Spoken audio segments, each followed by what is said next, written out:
আমি আপনাদের সামনে কোন সূরা থেকে তেলাওয়াত করেছি? আরো জোরে বলেন, কোন সূরা থেকে তেলাওয়াত করেছি?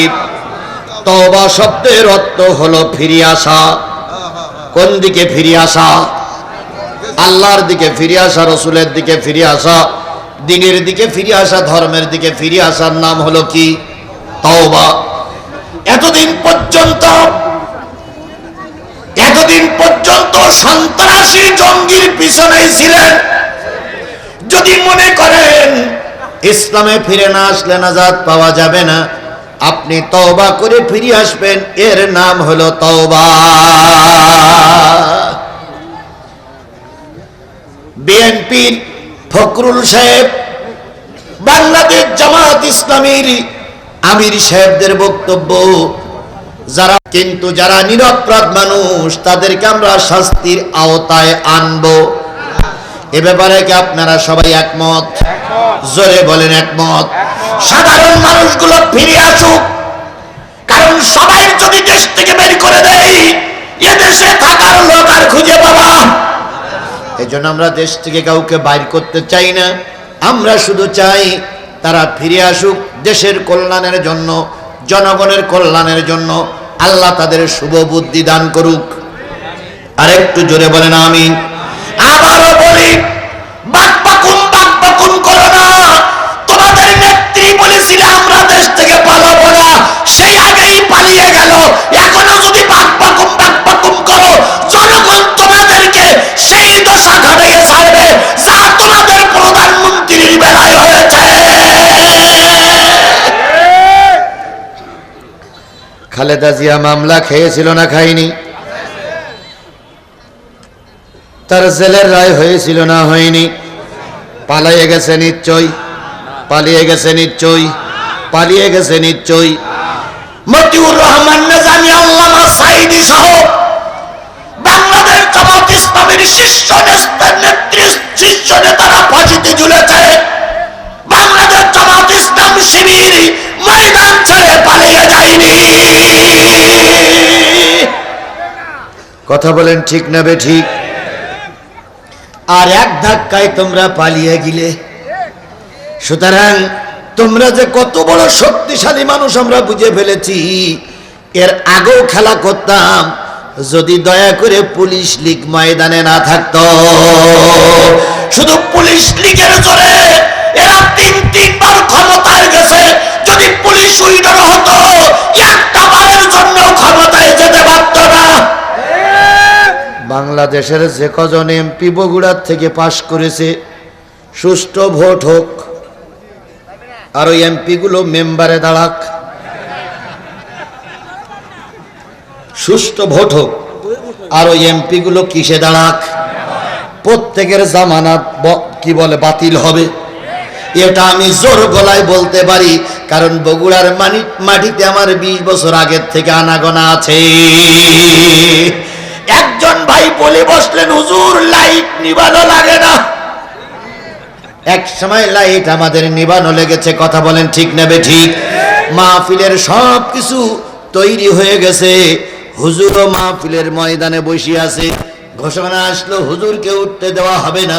বাধ্য হয়ে জনগণের সঙ্গে আমাকেও বেরিয়ে যেতে হয়েছে। সেই দিন এখন তো আর নাই। কথা বলেন ঠিক না বেঠিক? তাই বলতেছিলাম, কোন সূরা থেকে তেলাওয়াত করেছি? সূরা তওবার কত নম্বর আয়াত? 24 নম্বর আয়াত। আল্লাহ রাব্বুল আলামিন বলতেছে, দেশের কাজ করতে যেয়ে, স্বাধীনতার পক্ষে কাজ করতে যেয়ে, ধর্মের পক্ষে কাজ করতে যেয়ে, দিন কায়েমের পক্ষে কাজ করতে গেলে 8টা বাধা তোমাদের সামনে আসতে পারে। কয়টা? আরো জোরে বলেন কয়টা? আল্লাহ রাব্বুল আলামিন বলতেছে, শোনো, কুল ইন কানা আবাউকুম, নিশ্চয়ই তোমাদের সামনে বাধা হতে পারে তোমাদের পিতারা। কারা বাধা হতে পারে? জোরে বলেন, কারা বাধা হতে পারে? পিতারা বাধা হয়। আমরা অনেক জায়গায় দেখেছি ধর্মের কাছে পিতাই বাধা হয়ে দাঁড়িয়েছে। অতীতেও ছিল, এখনো আছে। সহসভাপতি 50,000, আমার ছেলেও 5,000 না 50,000। ও সহসভাপতি বরকত মোহাম্মদ ঈসা, আবুল বরকত মোহাম্মদ ঈসা, উনি 50, ছেলেও 50। নারায়ে তাকবীর। বাবা দিলে 50, ছেলে দেশে 50, আর চাচা তিনিও 50। নিশ্চয়ই বাদশা ভাই শুনতেছে, কোনো ছাড় নেই আজকে বাদশা ভাই, কারণ বাদশা ভাই আমার দলের লোক নয়। একসঙ্গে ময়দানে কথা বলেছি, কথা বলে ঠিক না ঠিক, একই সঙ্গে মামলা কেটেছি, একই সঙ্গে রিমান্ডে গিয়েছি, একই সঙ্গে আয়না করে থেকেছি, একই সঙ্গে বছরের পর বছর জেলখানায় থাকতে হয়েছে। উনি আমার মামলার ভাই, উনি আমার আন্দোলনের ভাই, উনি আমার রিমান্ডের ভাই, উনি আমার আয়না ঘরের ভাই। তাহলে আমরা যদি বেশি দেই, উনিও আজকে বেশি দেবেন। বিনিময়ে আল্লাহ হয়তো সামনে ওনাদেরকেই আল্লাহ ইজ্জত দিবেন, কারণ বগুড়ার মাটিতে আল্লাহ আজ হোক কাল হোক বিএনপি জামাতের হাতে বগুড়ার সিটগুলো দিয়ে দেবে ইনশাআল্লাহ। আমরা আশাবাদী, আমরা আশাবাদী। এখানে যদি জামাত দুটো একটা পায়, পাইলে বিএনপিও পাবে। বিএনপি জামাত ছাড়া সুষ্ঠু নির্বাচন হলে নৌকার কোন প্রার্থী জিততে পারবে না, আমি 100% গ্যারান্টি দিয়ে বলতে পারি। সুতরাং আগামী বগুড়ার কান্ডারিতে ওনারাই। তাহলে এই প্রতিষ্ঠানগুলো টিকে না থাকে তাহলে তো আমাদের কষ্ট হবে। এই জন্য আমি আর খুব বেশি হলে 15-20 মিনিট কথা বলবো, তারপরে উনি কথা বলবেন, চিন্তার কোনো কারণ নাই। এরপরে মহাবিপ্লব আসিতেছে, তার মানে কি বলেন তো? এরপরে সাংস্কৃতিক অনুষ্ঠান, তাই তো? হ্যাঁ, সাংস্কৃতিক অনুষ্ঠান, ইসলামী সাংস্কৃতিক। ভাই অন্য সাংস্কৃতিক অনুষ্ঠান এখানে চলবে, ভাবলেন কি করে আপনি? ঠ্যাং গুরু করে ফেলবো না সব? আপনার বক্তৃতা করার পরে, আমার মোনাজাতের পরে সাংস্কৃতিক অনুষ্ঠান হবে এখানে। সেটা হলো আপনি বক্তৃতা করবেন, ভাইরা বক্তৃতা 10টার দিকে শুরু হবে। আমি আর আপনার কাছে 20টা মিনিট টাইম চাই, 20 মিনিট পরে আপনাকে দিচ্ছি ইনশাল্লাহ। আপনার বিবি, আপনার বিবি, আব্বা, মা, এই 3 জনের নামে 1500, ওটা 15,000 হলেই তো ভালো হয়েছে। 50,000 দিচ্ছে। বন্ধুগণ, কুলিন কানা আবাউকুম, নিশ্চয়ই তোমাদের কাজে বাধা হতে পারে তোমাদের পিতারা, নিশ্চয়ই তোমাদের কাজে বাধা হতে পারে পিতারা। অনেক জায়গায় ধর্মের কাছে পিতা বাধা। কথা বলেন ঠিক না বেঠিক? পিতা যদি ঠিক মতন না হয়, পিতা ধর্মের কাজে বাধা দিতে পারে। আমাদের দেশের এক পিতা ছিল, সেই পিতা কখনো আমাদের দেশটারে ভালো চাইনি, আর ওই পিতার নাম করি করে দেশটারে সর্বনাশীর দ্বার প্রান্তে পৌঁছাই দিয়েছে। কথা বলেন ঠিক না বেঠিক? প্রায় বলতো এটা আমার আব্বার স্বপ্ন। পদ্মা সেতু, ওটা আব্বার স্বপ্ন। বঙ্গবন্ধু স্টেডিয়াম, ওটা আব্বার স্বপ্ন। তারপরে স্যাটেলাইট, ওটা আব্বার স্বপ্ন। সবগুলো যদি আব্বার স্বপ্ন হয়, তাহলে নিশ্চয়ই আপনি চলে গেছেন টোপলা টুবলি বেঁধে নিয়ে, ওটাও আপনার আব্বার স্বপ্ন ছিল। কি কি বলেন বলেন বলেন বলেন? কথা বলতে গেলে হিসাব কিতাব করেই বলতে হবে। জাতির পিতা, জাতির বাবা মুজিব বাবা স্বপ্ন ডেকে কয়, দেশটা তো আমার একা অন্য কারো নয়, মাগো দেশটা তো আমার একা অন্য কারো নয়। জাতির বাবা মুজিব বাবা স্বপ্ন ডেকে কয়, দেশটা তো আমার একা অন্য কারো নয়। আমার কন্যা শেখ হাসিনা কাউকে সে যে ভয় পায় না, দড়ি তাহার বান্দা আছে দিল্লির খোটায়, দেশটা তো আমার একা অন্য কারো নয়। সিঁদুর পরে মাঝে আমার, তিলক পরে মাঝে আমার, তিলক পরে মাঝে আমার, মন কেড়েছে দিল্লির দাদা। সেই আশীর্বাদে মাঝে আমার থাকবে ক্ষমতায়, দেশটা তো আমার একা, অন্য কারো নয়। কথা বলেন, কথা বলেন, কথা বলেন। সুতরাং অনেক বাবারাই দেশের জন্য বিরোধী, সমাজের জন্য বিরোধী, বা ধর্মের জন্য বিরোধী। কথা বলেন ঠিক না ঠিক? ইব্রাহিম আলাইহিস সালামের বাবা ইব্রাহিমের কাছে বাধা না পক্ষে? ইব্রাহিম আলাইহিস সালামের বাবা আজর ধর্মের কাছে বাধা না বিপক্ষে? জোরে বলেন, বাধা না বিপক্ষে? ইব্রাহিম আলাইহিস সালামের ব্যাপারটা সবারই জানা আছে। ইব্রাহিম যখন কালেমা দাওয়াত দিলেন, সর্বপ্রথম বাধা হলো তার বাবা। বাবা ছেলের মারার জন্য উদ্যত হলো। ছেলে বললেন, বাবা দুনিয়ার কেউ না জানলে তুমি জানো আমি সঠিক না ঠিক।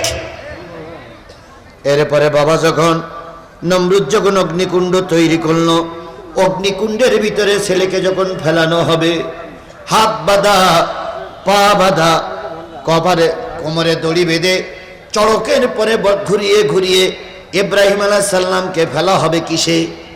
আগুনের কুণ্ডের ভিতরে। ইব্রাহিম আলাইহিস সালাম বড় কষ্ট পেয়ে দোয়া করে, আল্লাহ নমরুদ আমার বিরুদ্ধে চলে যেতে পারে, জাতি আমার বিরুদ্ধে চলে যেতে পারে, কিন্তু আমার বাবা আমার বিরুদ্ধে চলে যাবে, এটা কখনো মেনে নেওয়া যায় না। সেদিন ইব্রাহিম আলাইহিস সালামের হাতে বাঁধা, পায়ে বাঁধা, কোমরে দড়ি কিসের জন্য? কার কথা বলার জন্য? আজকে আয়না ঘর নামক একটা কঠিন ঘর আমার দেশে ছিল। কথা বলেন ঠিক না বেঠিক? কত বড় নিষ্ঠুর হতে পারলে, কত বড় নির্দয় হতে পারলে, কত বড় জালেম হতে পারলে, ওই ঘরে একটা টকবকে যুবককে নিয়ে গেল, চোখ বাঁধা, হাত বাঁধা, পা বাঁধা, গালের ভিতরে কাপড় দিয়ে টেপ দিয়ে মুখটা বন্ধ করা, ওই ছেলেটারে অন্ধকার ঘরের ভিতরে ফেলাই রেখে আসলো। না দেশে খাওয়ার পানি, না দেশে পায়খানা পেশাবের জন্য কিছু, না দেশে খাওয়ার জিনিস। দীর্ঘ সময় ধরে ধরে ওই ছেলেটা কাঁদতেও পারেনি, চিৎকার দিতে পারেনি। ওই ছেলেটা ওই আয়না ঘরের ভিতরে পড়ে পড়ে ধুকে ধুকে ওইভাবে শুয়ে মারা গেছে। এখনো তার কঙ্কাল গুলো সোনা অবস্থায় পাওয়া যাচ্ছে। কত বড় নিষ্ঠুর নির্দয় হতে পারলে, কত বড় গাদ্দার হতে পারলে, কত বড় নির্যাতন হতে পারলে একটা যুবককে এত কষ্ট দিয়ে মারা যায়। আর এখন সেই কথাগুলো যখন আমরা উচ্চারণ করি, আমাদের দেশের কিছু লোক সেই পক্ষে না, সেই পক্ষে থেকে আমাদের বিপক্ষে কথা বলে। কথা বলেন ঠিক না বেঠিক? একবার ইতিহাস খুঁজে দেখো, সেই জননেত্রী, সেই কি বলে দেশের মানস কন্যা, আমি চিন্তা করি মানুষ কন্যা না অমানুষ কন্যা? অমানুষ নামক এই কন্যা কত কষ্ট আমার দেশের মানুষকে দিয়েছে। কথা বলেন ঠিক না ঠিক? আমি আজিজুল ইসলাম জিহাদি, আমি আগের মাহফিলেও বলেছি, এখনো বলতেছি, আমি কোনো বড় দলের কোনো বড় পদে আমাকে আল্লাহ রাখিনি। কারণ আমি বিভিন্ন জায়গায় সফর করার কারণে কোনো দলের বড় পদ আমার নাই। আমি কোনো বড় পদ নিয়ে বসে থাকিনি। আমি শুধু ধর্মের কথা গোটা দেশে বলে বেড়াই। আমাকে আপনারা ধরলো, ধরার পরে 5 দিন আমাকে গুম করে রাখলো, 5 দিন আমার হাত বেঁধে রাখলো, পা বেঁধে রাখলো। 5 দিনের ভিতরে হাত আমার খুলে দেয়নি, পা আমার খুলে দেয়নি। 5 দিনের ভিতরে আমার বাচ্চাগুলো সমস্ত রাস্তায় রাস্তায় কেঁদেছে, আওয়ামী লীগের দ্বারে দ্বারে ঘুরেছে। তারপরে থানায় গেছে, ডিবি পুলিশের কাছে গেছে, এসপি সাহেবের পা জড়াই ধরে বলেছে, স্যার আমার আব্বুরে দয়া করে মুক্তি দেন। সেদিন এসপি সাহেব বলেছে, তোমার বাবার সংবাদ আমরা জানি না।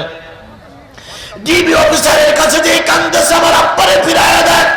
ডিবি অফিসার ফিরাই দেয়নি। ওসি সাহেবের কাছে যে বলেছে, আপনারা ধরে নিয়ে আসছেন, আমার আব্বারে ফিরাই দেন। সন্তানগুলোর লাথি মেরে থানার থেকে তাড়িয়ে দিয়েছে। ও আমার জাতি, ও আমার বগুড়াবাসী, অনেক নেতারা বলে, হুজুর এখন তো দেশের পরিবর্তন হয়েছে, এখন আর গরম কথা না বলাই ভালো। যখন ওই কথাগুলো আমার দিলে সাড়া দেয়, আমার বিবেককে আমি আর কন্ট্রোল করে রাখতে পারি না। ও আমার জাতি, শুধু আমি নই, এভাবে হাজারো বিএনপি জামাতের নেতা কর্মীদেরকে অত্যাচার করে করে দুকে দুকে মেরে দেওয়া হয়েছে। সেসব ইতিহাস কি জাতি ভুলে গেছে? ও আমার জাতি, সেগুলোকে ভুলে গেছো? খালেদা জিয়া 3 বারের প্রধানমন্ত্রী ছেলের জানাজা তিনি করতে পারেননি। কথা বলেন, কথা বলেন, কথা বলেন। তারেক জিয়ার মতন একজন সুদক্ষ রাজনীতিবিদ দীর্ঘ বছরের পরে বছর দেশে আসতে পারতেছে না। বাদশা ভাই সহ বিএনপির অগণিত নেতা কর্মীর নামে অগণিত মামলা। কথা বলেন ঠিক না বেঠিক? আমরা কি অন্যায় করেছিলাম? আমরা তো ওদের দেশ থেকে তাড়াতে চাইনি। কথা বলেন ঠিক না বেঠিক? বিএনপি এখানে বসে আছে, জামাত বসে আছে, স্পষ্ট করে বলুন তো, আমরা কি ওদের তাড়াতে চেয়েছিলাম? ওরা দেশ থেকে বেরিয়ে যাক এটা আমরা চাইনি। আমরা চাইছিলাম সুষ্ঠু একটা নির্বাচন, জনগণ ভোট দেখ, যারে খুশি তারে দেখ, যে পার্টি ক্ষমতায় যাবে আমরা তাকে স্যালুট জানাবো। কথা বলেন, কথা বলেন, কথা বলেন। আমরা তো এটাই চাইছিলাম, কিন্তু তা না দিয়ে খেলা হবে খেলা হবে বলে ওরা একটাই খেলা করেছে, আমাদের ময়দানে নামতেই দেননি। আবার ভোটের পরে এসে মঞ্চে দাঁড়িয়ে বলেছেন এবারের ভোটের মতন সুষ্ঠু নির্বাচন জাতি আর কখনো দেখিনি।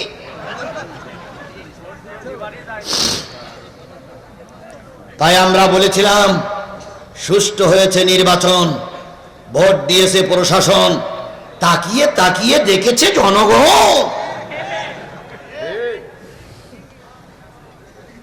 এই জন্য অনেক সময় কষ্ট হয়, আপনাদের কথাগুলো শুনলে কষ্ট হয়, কিন্তু আমি কথাগুলো বলতে হয়, অনেক সময় না বলে চুপচাপ থাকা যায়। তাহলে বলতেছিলাম ইব্রাহিম আলাইহিস সালামের পথে বাধা, তার নিজের বাবা আগুনের ভিতরে ফেলাই দিল। ইব্রাহিম আলাইহিস সালাম সাহায্য চাইলেন কার কাছে? ও আমার জাতি, কার কাছে সাহায্য চাইলেন? একটা জিনিস মনে রেখো, দুনিয়ার সবার সাহায্যের দরজা যখন বন্ধ হয়ে যায়, তোমার মালিক তখন সাহায্যের দরজা খুলে দেয়। আল্লামা সাঈদীর ঈমান চলছে, ট্রাইব্যুনালে শুনানি চলতেছে, ট্রাইব্যুনালের কাগজে লেখা আছে, কেসের রেজারে লেখা আছে 60 বছরের থেকে শুরু করে 12 বছরের পর্যন্ত মেয়েদের আল্লামা সাঈদী ধর্ষণ করেছে। ও আমার জাতি, মানুষ আর কত নিচে নামবে? মানুষ আইন আর কত নিচে নামতে পারে?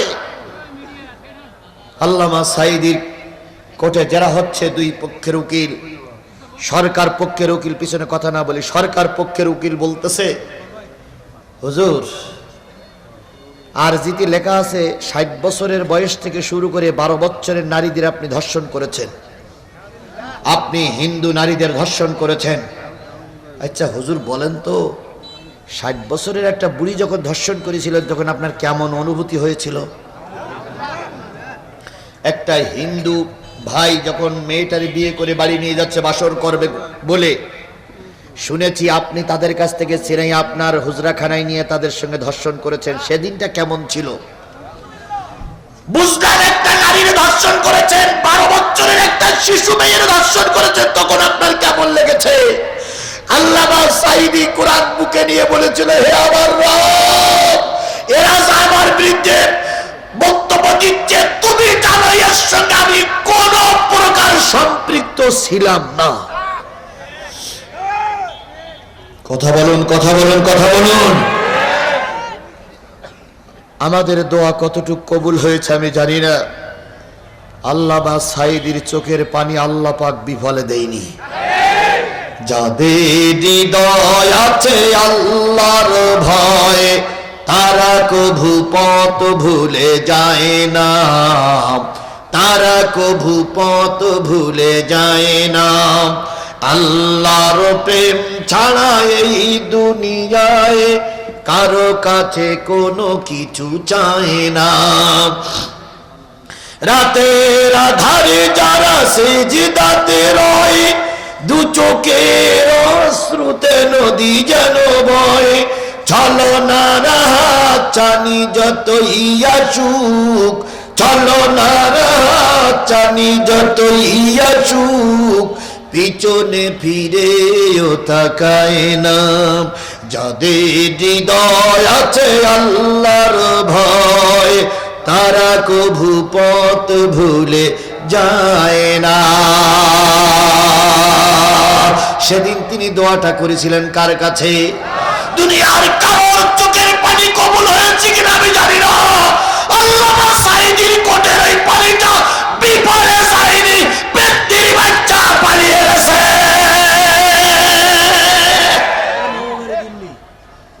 এখন একটা সুসংবাদ শোনেন, আমার দেশের আদালতে ট্রাইব্যুনালে তাদের নামে মামলা হয়েছে। সরকার বাহাদুর বর্তমান যারা আছে তারা বলেছে অনতিবিলম্বে ভারতের থেকে শেখ হাসিনা সহ কাউয়া কাদের সহ সবাইকে দেশে আনতে হবে, আর সবার এই দেশে বিচারের সম্মুখীন করা লাগবে। কাউয়া কাদের খেলা হবে এই শব্দটা আর কেউ বলে না, কথা বলে ঠিক না ঠিক? প্রায় বলতেন খেলা হবে। আসো আমরা খেলি। অতীত আমরা খেলতে চেয়েছিলাম, আমাদের খেলতে দেওয়া হয়নি। আমরা আপনাদের খেলতে দেব না তা না, আসুন আমরা ময়দানে খেলি, দেখি তোমার বাহুতে কতটুক জোর আছে আর আমার বাহুতে কতটুক জোর আছে। মাসুদ তুমি ভালো হয়ে যাও, এ কথাকে কইবে আর পালিয়ে গেছে কাউয়া কাদের, কেউ জানে না খবর তার, ভালো হয়ে যা।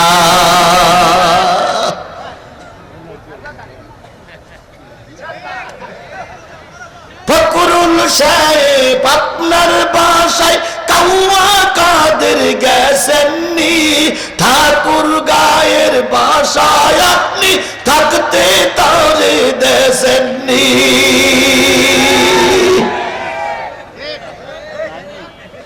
তার সাথে যে হিসাব বাকি, হায় হায়, তার সাথে যে হিসাব বাকি আছে কোটি জনতার, পালিয়ে গেছে কাউয়া কাদের, কেউ জানে না। কথা বলেন। আমার বাদশা ভাই মঞ্চে, জামাতের আমিরও মঞ্চে এখন আছে না? জামাতের আমিরও মঞ্চে ছিলেন, জেলা জামাতের আমির আসার কথা ছিল। সবাই আমরা বলতেছি ধৈর্য ধরো। কথা বলেন ঠিক না ঠিক? দেখো মুসলমান হওয়ার জন্য আসতেছে আপনার কাছে, মুসলমান হবে অলরেডি বাগোপাড়া পার হয়েছে। তো বাগোপাড়া পার হয়েছে, হিন্দু মুসলমান ও কি কোটাতে মুসলমান হয়ে যাচ্ছে? হ্যাঁ সেটা বুঝছো, আমরা তো বললাম আমার ধরি না জেলে যাবে। যদি হয় তাহলে মুসলমান। হ্যাঁ সেটা আসুক, সকলে বলে আলহামদুলিল্লাহ। বাগোপাড়া থেকে এক হিন্দু ও মুসলিম মুসলমান হবে, আলহামদুলিল্লাহ। বাড়ি পঞ্চগড়, আলহামদুলিল্লাহ। জোরে বলেন না। আল্লাহ কবুল করুক। আমাদের সময় কম, এতক্ষণ ঘরে ছিল লোক, আমাদের সময় কম। আচ্ছা বসে, আসুক। আমার ভাইরা যে জিনিসটা বোঝাতে চাচ্ছিলাম সেটা হলো, সবাই আমরা ধৈর্য রোজ করলাম, ওয়াজ শেষ। ওই যে গেট দেখা যায়, মাহফিল শেষে দেখতেছেন গেটের গায়ে হেলান দিয়ে কাউয়া কাদের দাঁড়াই আছে, দাঁড়াই চুপচাপ করে হেসতেছে। বলেন তো বক্সিং না দিয়ে বাড়ি যাবেন কেনা? যতই ধৈর্য ধারণ করো, এই ওয়াজ কারণ তখন শোনানো যাবে না। শুধু বলে ধর আওয়ামী লীগ ধর ছাত্রলীগ ধর ধইরা ফেল। ধৈর্যের বয়ান আমরা করতেছি, কিন্তু সব জায়গায় ধৈর্য ধারণ করলে চলবে না, কিছু কিছু জায়গায় লাঠি উঁচু করা লাগবে। আল্লামা সাঈদীর একটা ওয়াজ আপনাদের সামনে জানা আছে। সাঈদীর কাছে এক সাপ গেছে মুরিদ হতে, জানেন না আপনারা? তো সাঈদী সাহেব বলতে আমি তোর মুরিদ করবো না। কয় কেন হুজুর? কয় তোর রাগ বেশি, রাগী লোক মুরিদ করলে আমার বিপদে পড়ছে। তো সাপ বলতে হুজুর মুরিদ হওয়ার পরে আর রাগ করবো না। কয় তুই তো সাপ, তোর বিশ্বাস নেই। কয় না হুজুর মুরিদ করে দেন। মুরিদ করে দেওয়ার পরে সাপ প্রতিজ্ঞাবদ্ধ আর কি করবে না, রাগ করবে না। এখন সাপ এলাকা ছেড়ে জঙ্গলে গেছে, ধানের ভিতরে যেয়ে সাপ থাকে আর বাড়ির দিকে আসে না। যদি কারো দেখি বলে কামড় দেয় তাহলে আমার মুড়ির গিরি চলে যাবে। হঠাৎ করে এক লোক মাঠে ধান কেটে বোঝা বেঁধে বাড়ি নিয়ে আসবে, দড়ি পাচ্ছে না। যেই দেখে রাস্তার পরে আইলির পরে এক দড়ি পড়িয়ে আছে, তো চিন্তা করতে এইটারে বান্ধি, কারণ ওইটার নিয়ে বেঁধতেছে।